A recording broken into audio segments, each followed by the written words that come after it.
تقوی کے اندر اتم درجہ.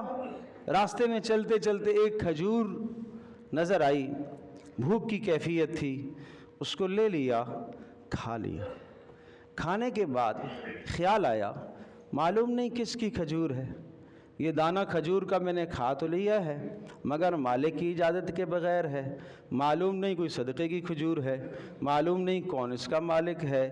اب یہ کھجور واپس تو نہیں ہو سکتی، مگر یہ تو میں کر سکتا ہوں کہ تاکہ میرے جسم کا یہ حصہ نہ بنے، اس کھجور سے جو طاقت حاصل ہو وہ میرے جسم کے اندر تاکہ نہ پیدا ہو، اس لیے کہ مجھے نہیں معلوم یہ کھجور کس کی ہے، یہ مشتبہ مال ہے.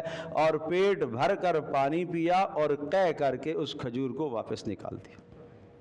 اس کو کیا کہتے ہیں؟ تقوی، اعلیٰ درجے کا تقوی. مشتبہ مال سے اپنے آپ کو بچانا.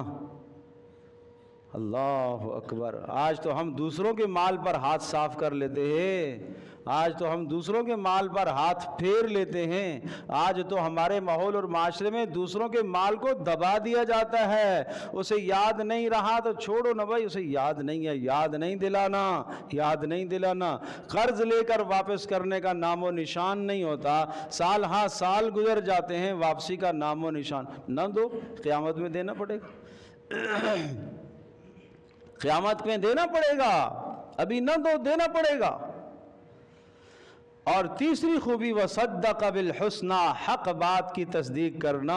رسول اللہ صلی اللہ علیہ وسلم نے ارشاد فرمایا جس کے سامنے میں نے اپنی نبوت کو اور دعوت کو پیش کیا، اس کو قبول کرنے میں کچھ لمحہ تأمل ہوا، غور و فکر اس نے کیا. لیکن ابو بکر وہ آدمی ہیں جن کے سامنے میں نے اسلام کو پیش کیا، انہوں نے فوراً اسلام کو قبول کیا.